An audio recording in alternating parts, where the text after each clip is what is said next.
Good afternoon, good evening, everyone. Thank you for being here. I don't have any announcements to make. I'll give you a couple of observations. I'm here tonight. We were in the neighborhood, so I figured I'd stop in and catch a good game. Although I really do like being in Edmonton. Fans are great. The Ice District is fantastic. And if you remember, I lived here for a while as part of the bubble, and it's always great to be back. But what's also great to see in the city right now is this complex, the Ice District, has given people a place to come together and gather. It gives people in a city like all cities that has had to endure COVID for the last 2 years, a return to normalcy. And it's great to see that the Ice District has become such an important and vital part of Edmonton. Playoffs are off to a terrific start. We are result agnostic, but it's about having fun, entertaining, competitive games. And like the regular season, it's given us an opportunity to show the great skill and speed of our players. So it's all good, and I'm happy to take your questions. When you're envisioning a new building, whether it was here or would be in other cities, how much does the overall vision, how much of an interest do you guys take in the overall vision as far as the surrounding area and the overall plan, as opposed to just the viability of the building and the finances of a building? What I think cities have found, our clubs have found, and our fans have found, having a destination beyond just the arena itself is important. Having a place where people can congregate in large numbers, having a place where they can do other things in addition to go to a hockey game or a family show or a concert, having restaurants and sports bars, having hotels. It's all part of a vision that not only is good for the arena, but it's also an important part of the future of cities. And I think Mayor Mandel and Darrell Cates had a wonderful vision for this city and for the Ice District. I was involved somewhat in those negotiations, and it was clear to me that they both were committed to the future of Edmonton, which I think this Ice District represents in the best possible way. I know it's very early, but there was talk coming out of the last set of meetings that officiating standards, you kind of wanted to keep, where they were in the postseason. What have you seen in the first few nights, and where do you think that's at? The officiating typically becomes a story at some point in the playoffs in ways that it probably shouldn't. I think it surprises people to know that over the last 10 years, we've actually averaged more penalties per game in the playoffs than in the regular season. The standard is the standard. It's not a regular season standard. It's not a playoff standard. We continue, Stephen Walkham, Coley Campbell, continue to reinforce to the officials, we want you to call the NHL standard. And that standard is designed to emphasize speed and skill. And the officials are doing that. And our officials are critiqued, coached constantly. We use extensive technology in terms of showing clips, and we're looking for the consistent standard, and so far they're calling it. The first couple of games, first couple of nights have been really physical affairs, lots of fights. Does that concern you at all, seeing so much physicality so early? No, playoffs generally raise the level of intensity, tend to be a little bit more energetic. Not across the board. It's more a function of the games. And, what you don't see is what you saw decades ago of staged fights. When you see fights, they're generally emotions in the moment and the players responding. Gary, the speed, the times of the games have sped up recently. Have you ever talked about having, like, if the games are supposed to start at 5 here, 7 o'clock Eastern, like it starts at 7, and then you could have the next game start on time? Because right now, games will start anytime. If it says 7:30, they're starting at 7:38, 7:48. Like, there's no real consistency in start times. There's absolute consistency in stop sign. This is a format that everybody adheres to, and if you look at what we've been doing in these playoffs, is we start a game, a 7 o'clock game, typically starts at 7:08, maybe a minute off if there are two anthems being played, and then 7:38. We've been absolutely consistent. Gary, Wayne Gretzky is doing ads for betting sites, so is Connor McDavid. Yeah. So obviously the NHL is on board with that, but the teams are not quite so on board with that when you ask them questions as to who's playing, starting goalies, who might not play because they're hurt. So the teams don't want to jump on board if you're going to bet on the games. Does the league want to reinforce to the teams, look, if we have these betting sites, we need you teams to be a little more forthright, like the NFL? I think you're conflating two issues under the title sports betting. Sports betting has become a reality, and it's being embraced in terms of another way for the fans to connect with the game. But first and foremost, our clubs are functioning the way they think is best competitively, and that's the most important thing to us. We to the extent technology or sports betting wants to be a part of the game, it needs to adjust to the game.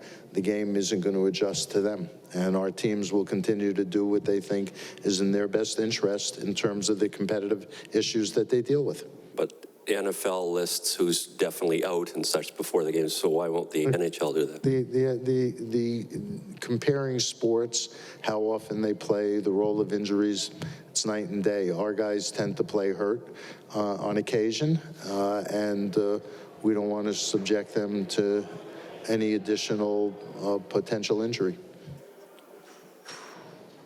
Hi, Gary.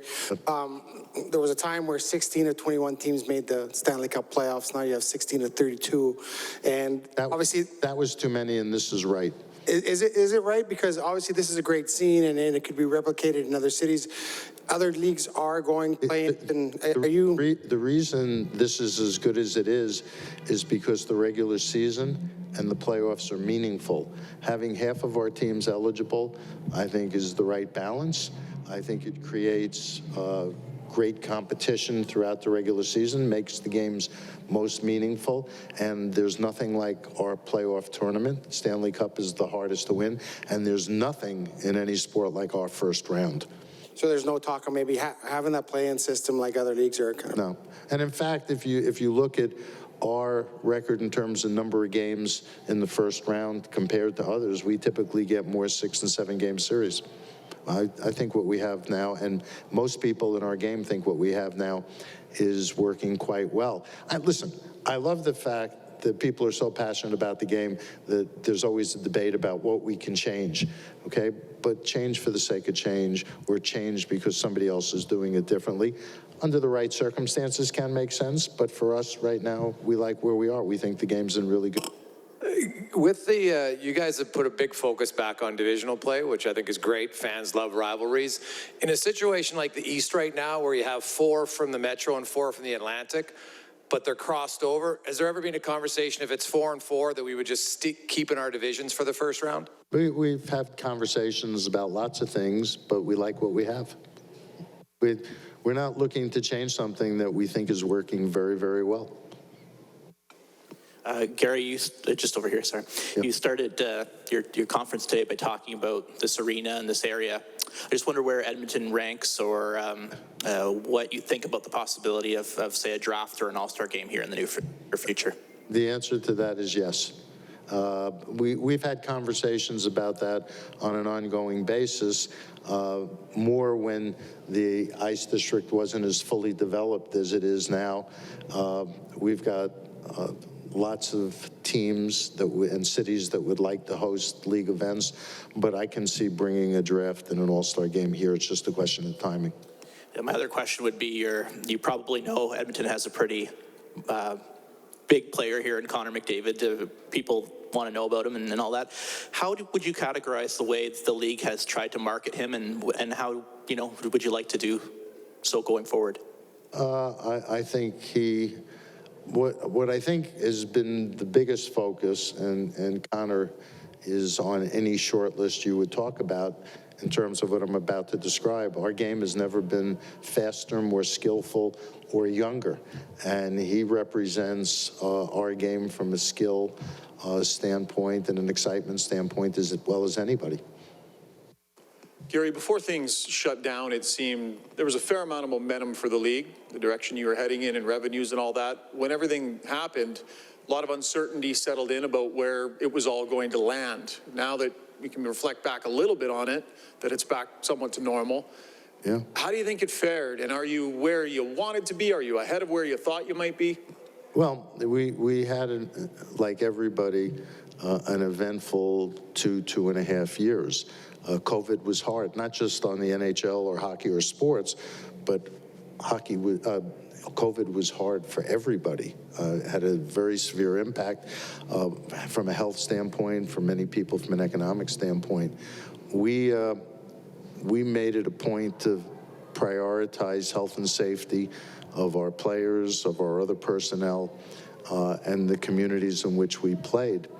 And we needed to be agile, we needed to be creative, and whether it was protocols or having a system to complete the 1920 season in bubbles, whether or not it was having to adjust last season where we played 56 games, started late, and we had to realign because we couldn't cross the border between Canada and the U.S., whether it was extending and modifying the collective bargaining agreement to deal with the realities of what was happening, because when we were playing, it was largely in empty buildings and a shorter schedule, whether it was having to negotiate 2 new media arrangements in the United States. There was a lot to do, and what we focused on was focusing on the tasks that needed to be accomplished and understanding what our options were, and then being agile enough to execute. Our franchises and our game have come through this strong. We will have record revenues this year. I think we'll have record ratings in the United States. And at the end of the day, our franchises and our game have come out of this as strong as possible. And that's how we have to be judged going forward. I don't know how much you'll entertain this, but if you look back on the decisions that you made, and there were many of them along the way, is there something you'd point to and say, yeah, if I had a do-over, maybe we might do this instead? Were there lessons learned along the way that you can articulate? No, I think we were doing what we needed to do at the time, and we were adjusting when we needed to adjust, particularly this season, when we had to reschedule 105 games. And we were able to do that. Now, in part, it was because one of the adjustments we had to make was determining that it didn't make sense for us to go to the Olympics. As much as we understood the players' desire to go, we couldn't have completed the season if we went on any timely basis. So I think, you know, the way you ask the question is, you know, how do I think? Ultimately, I think the ultimate team sport engaged in the ultimate team effort. The cooperation and the professionalism of the Players Association and the players, the way our teams responded, the support from ownership, the resources that were committed, all of it was part of the effort to get us through COVID. And I think as we all seek normalcy, we're just about there. Hopefully there won't be another variant that will mess things up, but we're pretty well back to normal. You know, we're a little bit later for the playoffs than we would normally be. But next season, we plan to start on time and finish a little bit earlier. Gary, you're going back to Europe, and I know the European players really enjoy, for some, the opportunity to play the NHL in their home country. How realistic do you think it would be to ever expand full-time to Europe? Would you need almost a division of teams for that to be realistic? Well, the travel, it's a great question, and the travel element is obviously first and foremost. But I think the state of hockey, particularly in Northern Europe, is very strong, and they have their own leagues.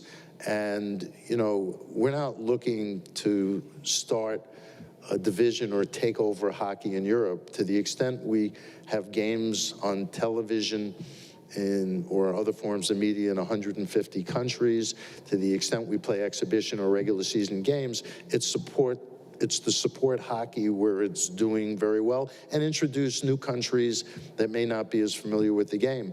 And so as we look at Europe, the plan is to have a regular presence, but to be supportive of hockey. We're not looking to undermine the established hockey that's very strong in particularly the Northern European countries. And going closer home to North America, you've expressed interest that you want to help grow the women's game in North America, but not until they kind of figure out if they have a league. Do you have any update on that? Is that getting closer? Do you think that's a realistic situation in a year or so? Well, I think it's been widely reported that I did convene both groups together to see if there was a framework that made sense for them to work together, because I think having a startup in an embryonic state that's very fragmented isn't going to be particularly successful. It would really be better if everybody was pulling on the same oars, and for whatever reason, the two organizations will not work together. And our attitude has been, well, okay, go do your own thing to the extent any of our teams want to take an interest and support it. But it's not an initiative that we're prepared at the league level to pursue, since there doesn't seem to be enough cooperation at the level where the effort's going on. So we're gonna have to wait and see how things sort out. I hope they both make it. I hope at least one of them makes it, but I'm concerned about the viability under the current setup. Hey, Aline, how are you? Anybody else? Enjoy the game, and thanks for being here.